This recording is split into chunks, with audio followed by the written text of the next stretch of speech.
Welcome to Tanya Today. I'm Rabbi Fine, coming to you from Chabad in Zichron Kadesh in Montreal, Canada. It's a privilege and a pleasure to share with you the Tanya we welcome today. Shalom to Robert in Boston, Andrew in Springfield, at home where he can focus. Springfield, New Jersey, that is, on learning. Lori, good morning and welcome. In the Philippines, we have Darren with us, and in Indonesia, Adam is with us. John in North Carolina, welcome. Mark, good morning. Liba and Davida in New York, good morning. And Mogi, welcome. Asher in Tennessee is with us. Sandy in Michigan. Michael in Virginia, AJ, or AG rather, welcome. Eugenia is still in Florida, the Florida sun. Michael Zata is in Poland with us. Etienne in Canada. Diane in Arizona, and Miriam in Colorado. Shamim, welcome. And Mark in Santa Rosa, California, where it's bright and early, or not even bright yet. We have Batya and Vilma, Adam, Liana, Margot, Sina, David, Liz, together with Bobby and Yenda Delaventa, Glenn from Chabad in Tyson Corners, Virginia. All right.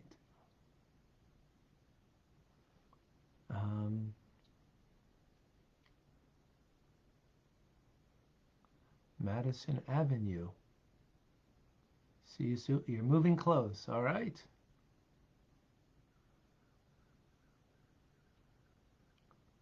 Glenn Golden, Ocoy in Peru. Beautiful. Gracia is in Buenos Aires. Julie is with us in Florida.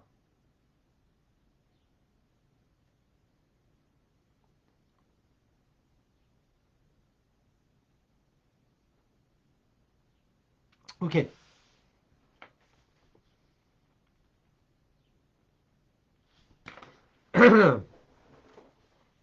We continue. Chapter 12. Chapter 12, one word. Beinani. And that's who we are, I hope. B-I-T, that is. Beinani in training. That's what we're here. So we learned yesterday that the Beinani will not allow the animal soul, that king that wants to prevail and to conquer the small city called the body. And the body means here our actions that take a body to do, our speech, which we also need in our communication, and also thoughts. That it should not overtake the garments of self-expression at all. At all. Which is, when we look at such a person, we see them as seemingly righteous because, hey, everything is perfect. However, it's not. Why not righteous? Because the essence and the being of the divine soul, which are the 10 faculties, 3 intellectual, Chabad, and the 7 emotions, they do not. The divine soul doesn't hold undisputed sovereignty to sway the mind and the heart of the individual.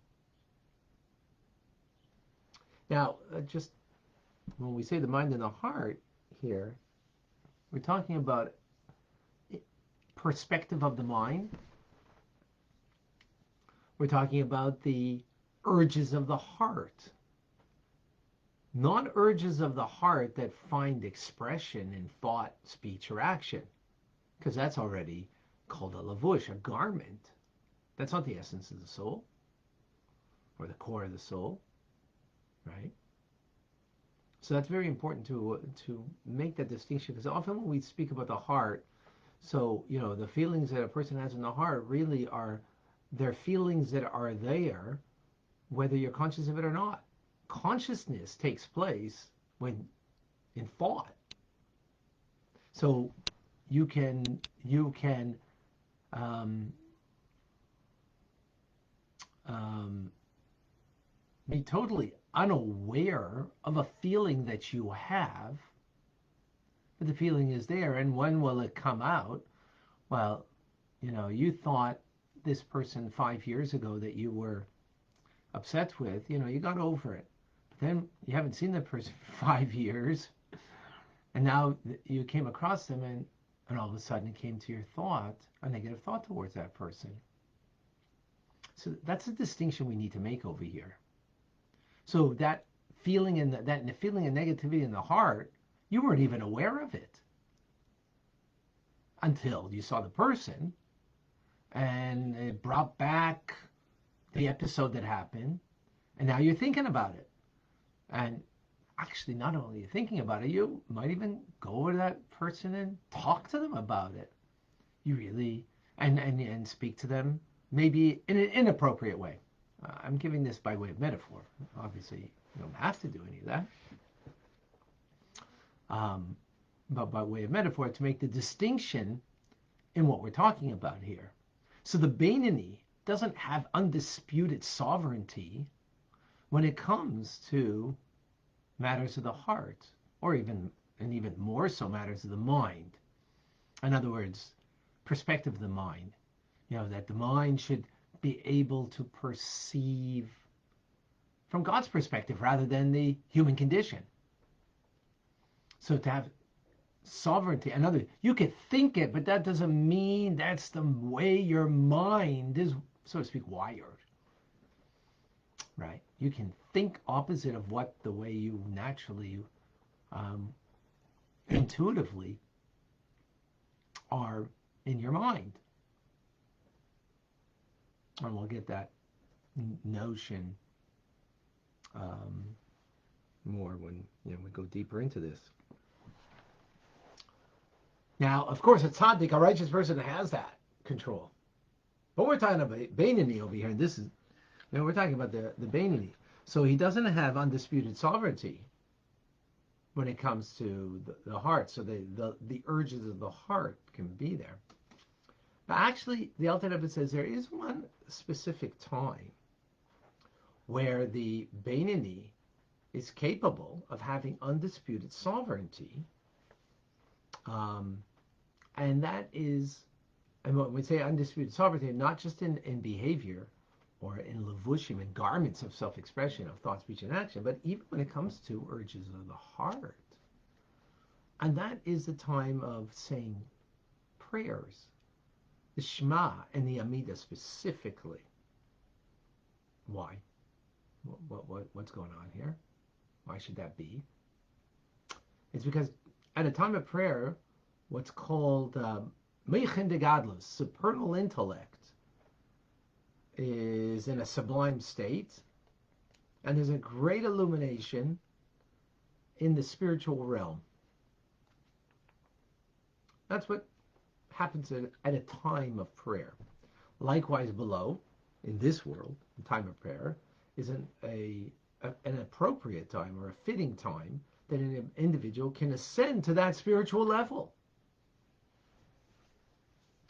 So then, reciting the Shema and the Amidah prayer by the Beinoni at that time, where the Beinoni can bind their mind, their intellectual faculties of Chabad to God.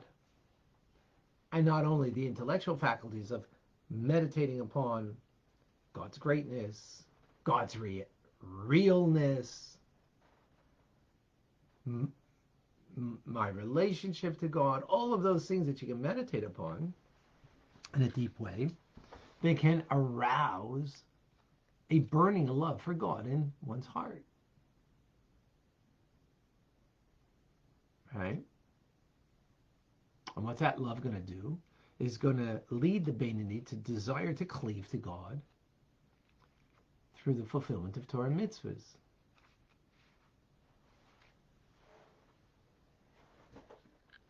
And that's the essential idea of the Shema, is about the unity and the oneness of God, the realness, the reality of God, and the blessings before the Shema that lead to that is also brings that out, which is something that we're going to deal with later, in a later chapter, more details. So what's happening at a time of the Shema prayer and the Amidah is that love of God in the Beinoni is burning so much, that love, that it subjugates and nullifies any urge in the heart at that time. So there's like no inclination for the Beinoni during their prayers that they, seeking pleasures of this life in this world. The guy that comes into synagogue and he says, "What time your service is over and the Kiddush starts?" That's not what we're talking about over here, obviously. But, in the human condition, prayer is, something you got to go through so you can get to what you want. Nice Kiddush, some good food, some, entertaining, times with people. That's not the Beinoni. Beinoni is not looking at prayers, when it's going to be over with. Beinoni is so engaged in the prayers that the world out there doesn't exist. The world out there. I don't mean a pandemic even. I'm talking about the pleasure-seeking nature of the world, or of people in the world, doesn't exist. Not even in the heart somewhere. He has undisputed sovereignty at that time. However, this person isn't righteous, so it doesn't last. It's only during that very spiritually charged moment of prayer that the Beinoni has that undisputed sovereignty, even in the heart. But afterwards, the urges of the heart are reawakened after prayers, going back out into the world, whether that person's into business or even if not, just, you're not in the spiritual realm of Meichen de Gadlus, of supernal, what's it called? Supernal intellect. Not in that world anymore. Not in that bubble, shall we call it, of being connected to the divine. And because, now you're back out there, the urges that were there beforehand, not during prayer, resurface. They're reawakened, and he feels the desires, the lusts of this world and delights.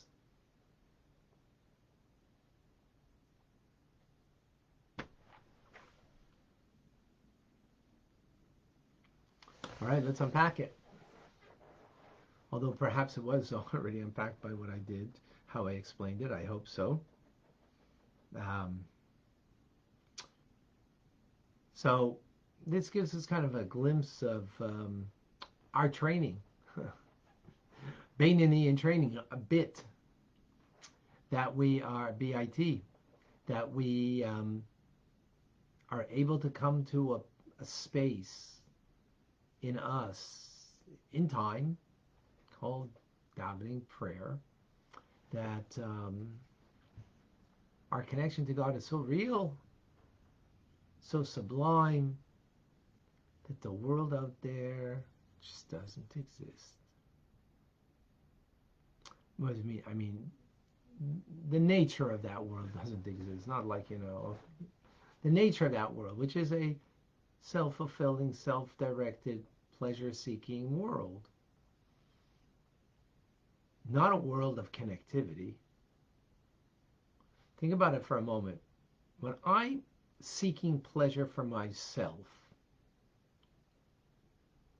right? No terrible thing over here, I'm seeking pleasure. I want to have a good meal. I'm seeking pleasure. I want to enjoy a good, entertainment, something, right? I want to have pleasure, to go out and on the town, whatever, right? What does that mean? What really you're saying is, essentially, you, oh, not so important. The pleasure I'm seeking, that's what's important. Now, if you want to be part of the pleasure that I'm seeking, whether it's going out on the town, whether it's having a good meal, or whatever it is, fine. But on that level, there's a real disconnect to another person. No, the person, in a sense, doesn't exist. They only exist only as much as they will feed my pleasure, feed my delight that I'm seeking, the entertainment that I want to have. Oh, you don't want to watch the hockey game, or you don't want to see this movie? Yeah, but that's what I want. That's what that pleasure is seeking. It's seeking only, for yourself.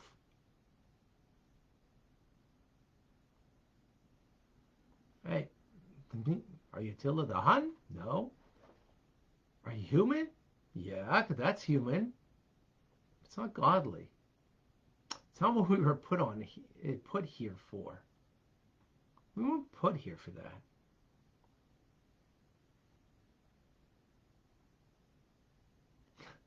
Go to Gan Eden better. Because there you'll really have pleasure, divine pleasure. That's what we were put here. We're put here so we could, well, in this instance, let's take the example of the Beinoni davening. He davens with such a, using the mind to understand and know, to know the greatness of God, the connection of God in this world, that leads to a heart that is desiring to be bound up and connected, that leads us to do another mitzvah, connecting to another person, caring for another. That's what this is saying. Questions, comments, thoughts? Powerful idea. I see some questions here on Facebook. I get it before I lose a feed.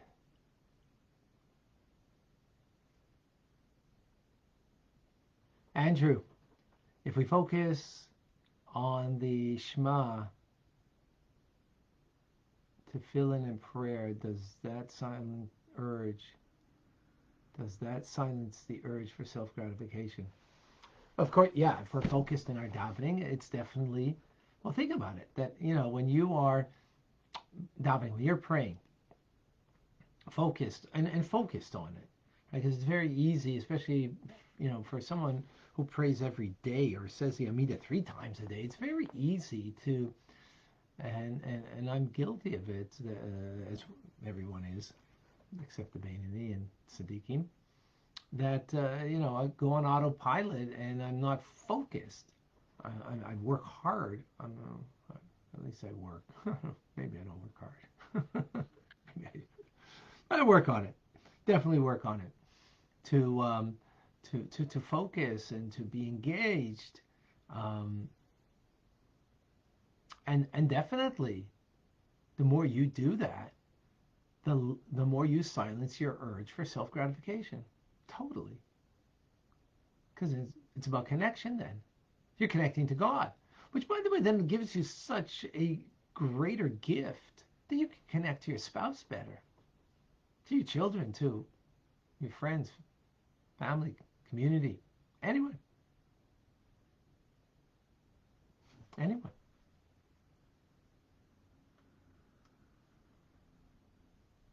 Thank you, Andrew.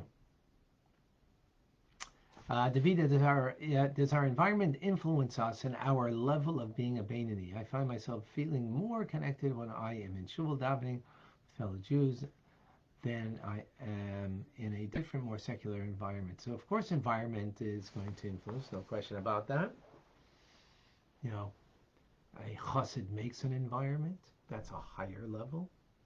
Is that we create the environment. We don't allow the forces around us, the people around us that, you know, may be whatever, to create the environment.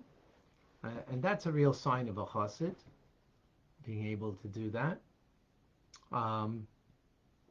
which is not always so easy. You know, to create that environment in, you know, in a respectful, warm manner that engages people. It's an avodah. Yeah. But absolutely, you're going to feel more connected. But if you create that environment, then that's even better. Andrew, is it really, Andrew, I like this, you know, you get a day off so you can really focus over here. I'm going to give you more days off.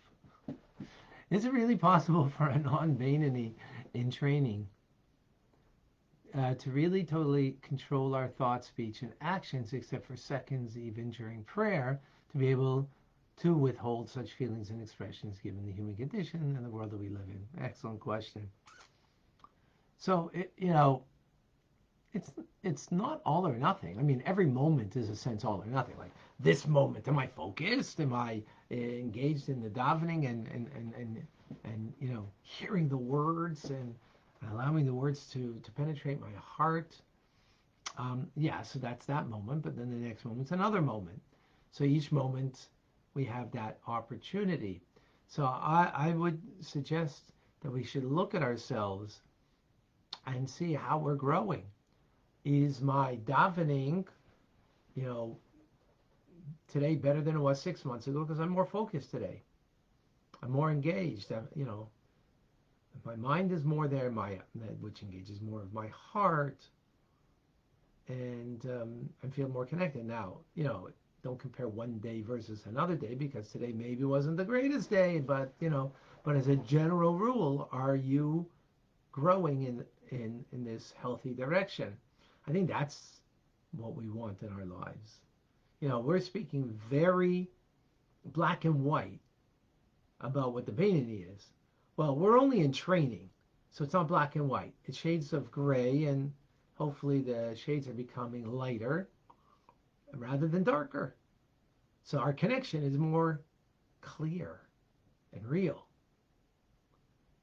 Yeah, so you know, we have to be careful because although we're speaking in a very clear and sort of speak absolute terms, so you know, this moment is absolute in that manner. You lost this moment, well, you got the next moment.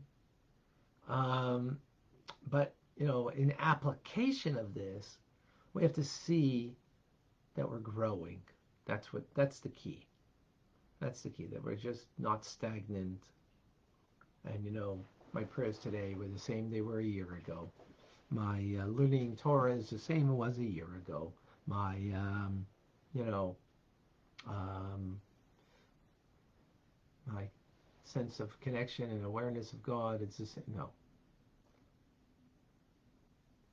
Sandy, are only men considered tzaddik? Yes, only men are a tzaddik. A woman is a tzaddikus. In other words, the feminine form of tzaddik. You didn't expect that answer. A woman can, of course, can also be a tzaddikus. Can also be, which is, by the way, therefore, you know, when it comes to studying the revealed parts of the Torah or the body of Torah, women are not obliged to study it in its entirety as men. But when it comes to the inner teachings of Torah, the spirit and the soul of Torah, which is Chassid, is what we're learning here in Tanya, women are equally obliged. Because that's about the heart, the mind and the heart of the individuals. Yes, equally obliged. So yes, a woman can become a tzaddikus. But again, that's not our goal, because you need to have the soul that is capable of that.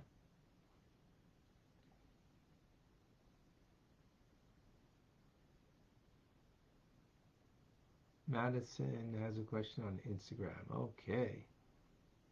Let's check on Instagram. Madison has a question on Instagram. Thank you for making me aware of that. Is it necessary to daven in Hebrew? Very good question, Madison. Do you have to daven in Hebrew? No. Prayer is about the heart, connecting to God. If you want to pray in English or Spanish, French, whatever language, that you will be more connected, feeling more connected to God, then by all means. However, there is a value in Hebrew because it is the holy tongue. It is, the divine language. So there is some greater value in, in those words. So what I would suggest is to do some in English and some in Hebrew.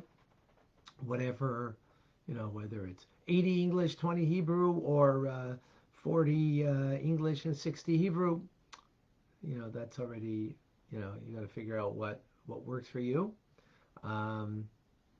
But there is something about, doing in Hebrew and that those holy words kind of help carry us.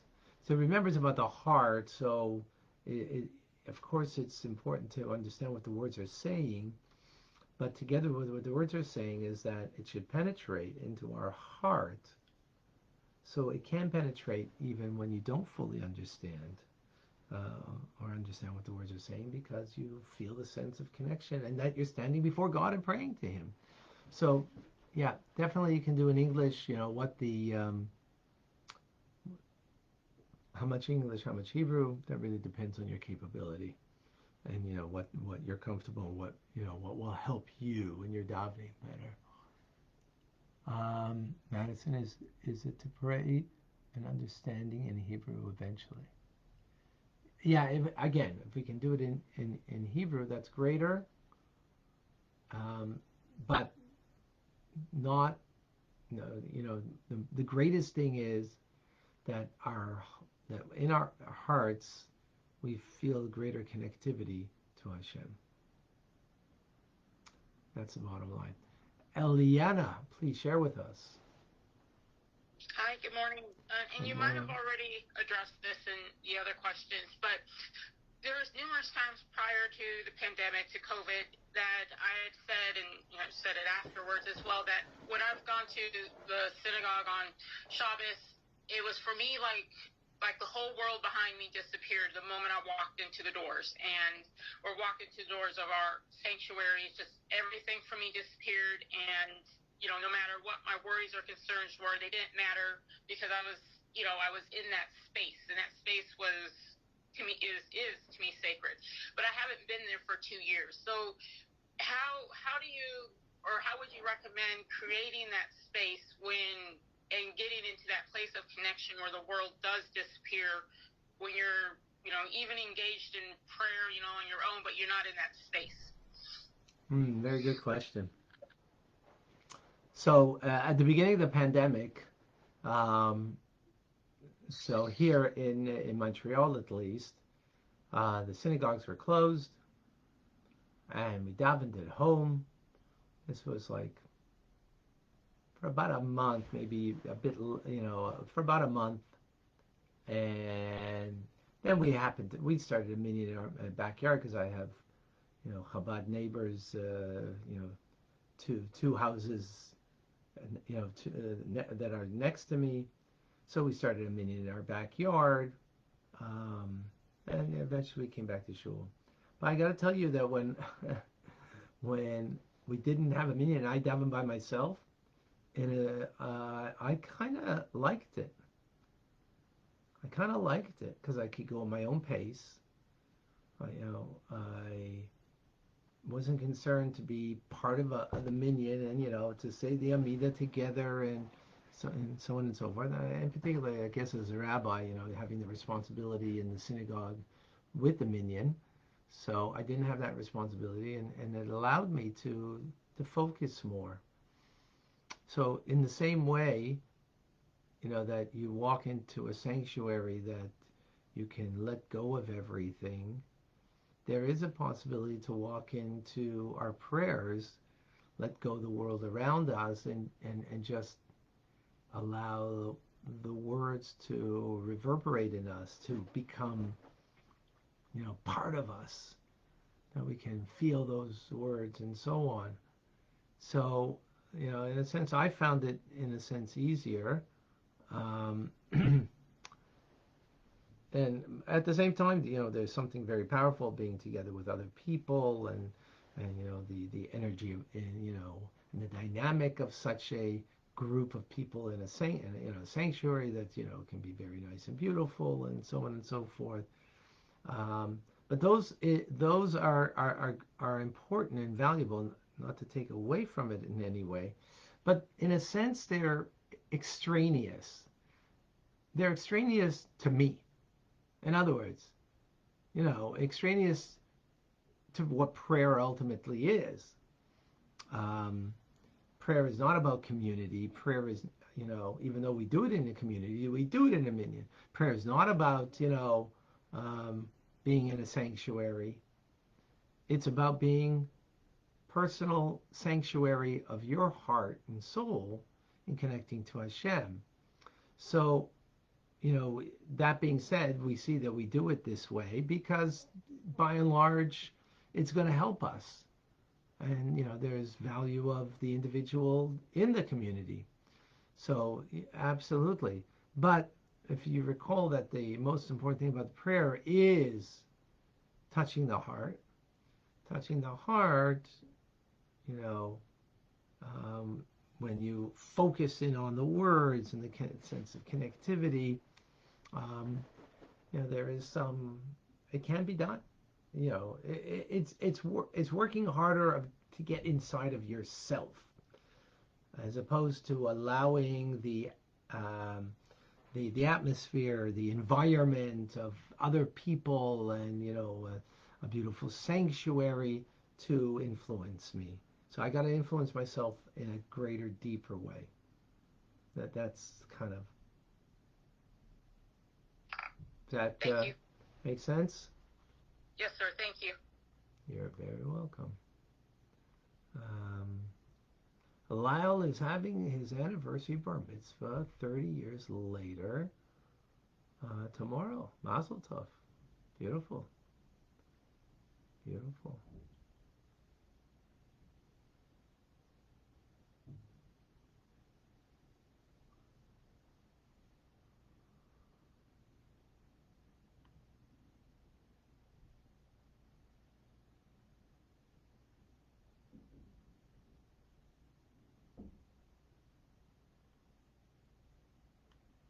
Okay, I don't see something else.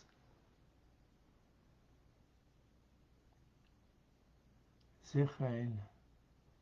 Westbury Kiddush is COVID affecting us tomorrow? No. COVID is not affecting us here. I mean, for us here. Um,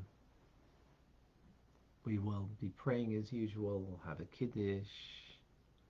Actually, Kiddush this week in honor of Batya and my wife's father, my father-in-law.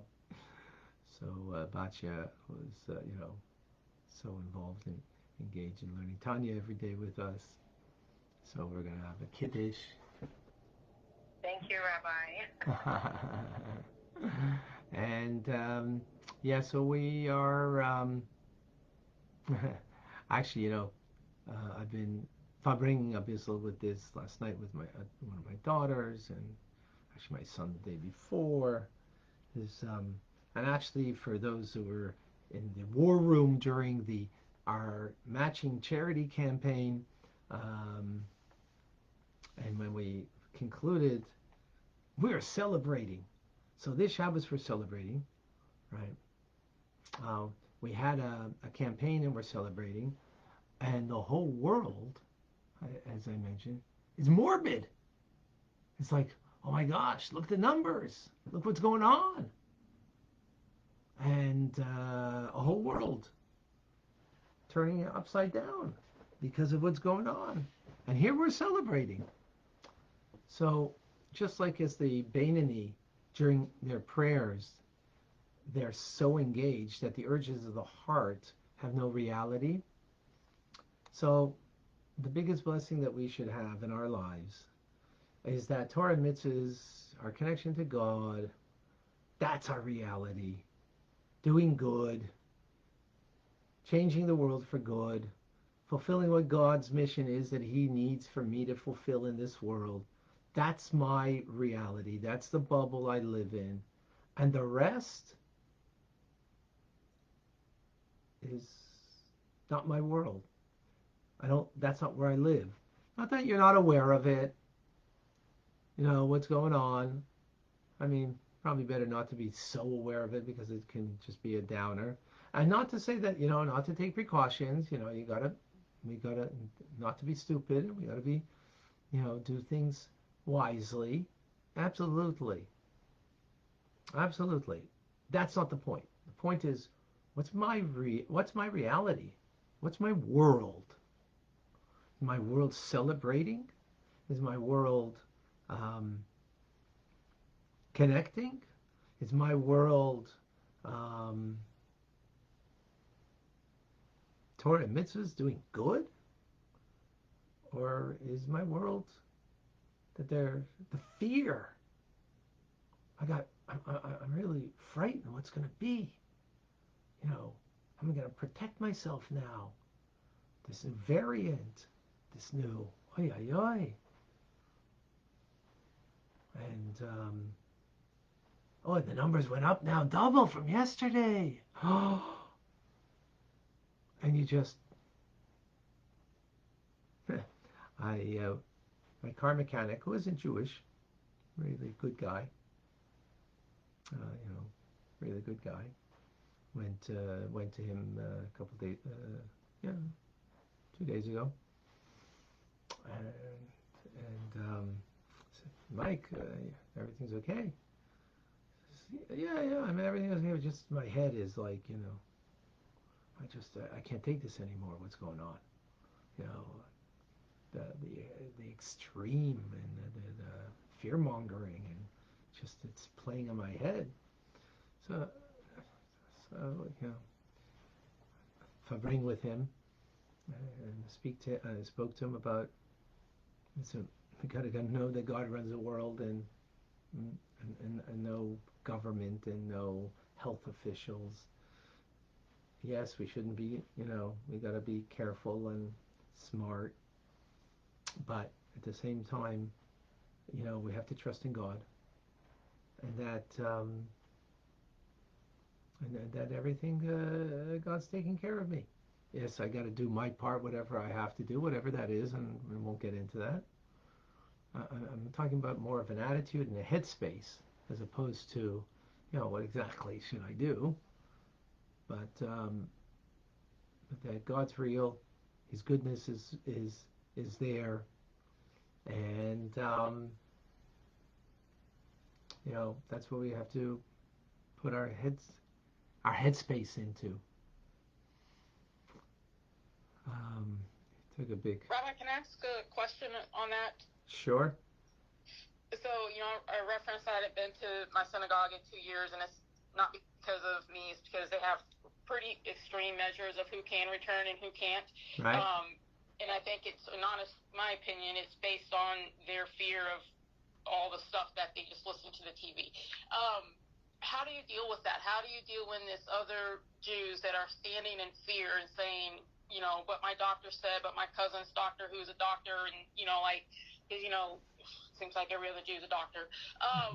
But, how do you deal with that when it's your own people standing there telling you need to be afraid without any amuna, when our faith is saying, we say it in, Adon Olam at the end of the service, there's no fear, the very last words of Adon Olam. So right. we say it, but we don't. But there's this whole group of people that are completely ignoring what their faith is about. How do you deal with that?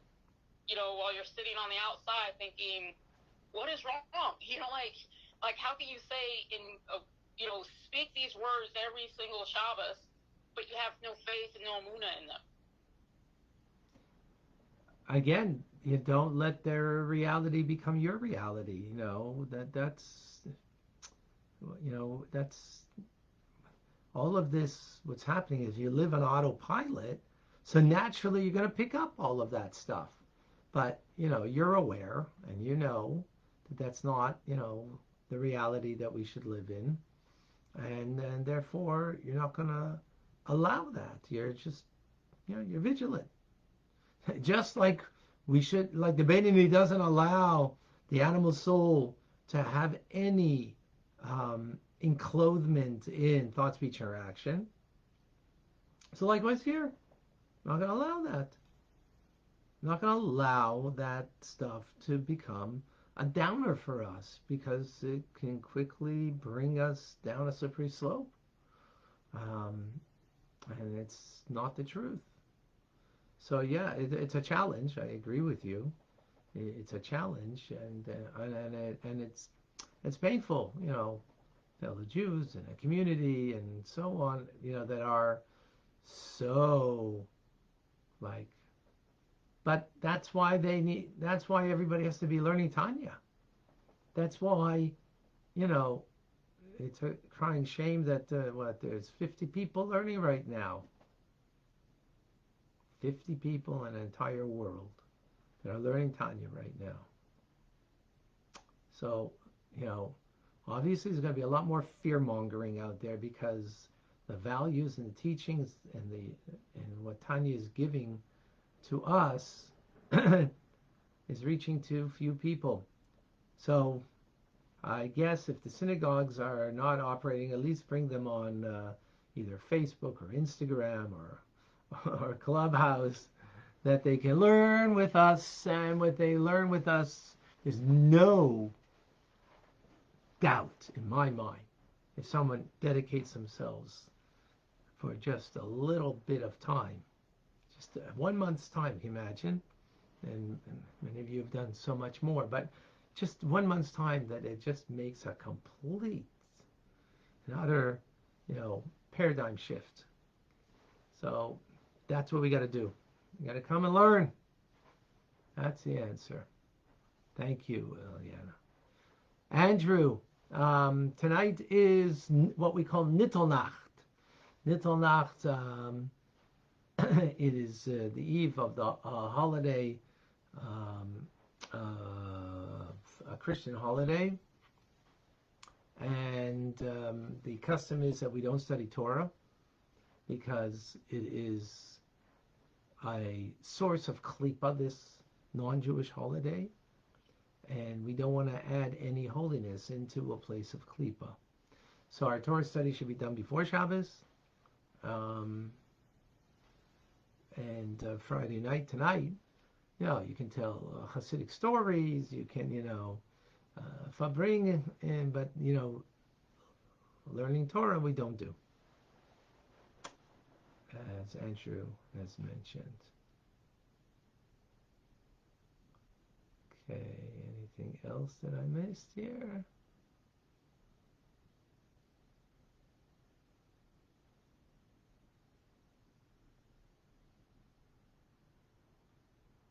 Yeah, so that's the story. All right, folks. I'm Rabbi Ronnie Fine, coming to you from Chabad Tzich in Montreal, Canada. It's a privilege and a pleasure to share with you the Tanya. Have a wonderful day. Today is the Rambam's Yortzeit, the 20th of Tevis. And today we're going to be learning Rambam at 1 o'clock. Come and join. We're finishing the book of Karbonas, sacrifices, and going to the book of Tahara, of purity. Come and join us. Many of you, are not working today, so you got some time before Shabbos. I mean, some of you, it'll be Shabbos already over the ocean, it'll be Shabbos. But for those that are not over the ocean, that are here on this part, come and join us around Mamzir Zeit. Auspicious day. So, and also a good Erev Shabbos and a good Shabbos to everybody. Be well.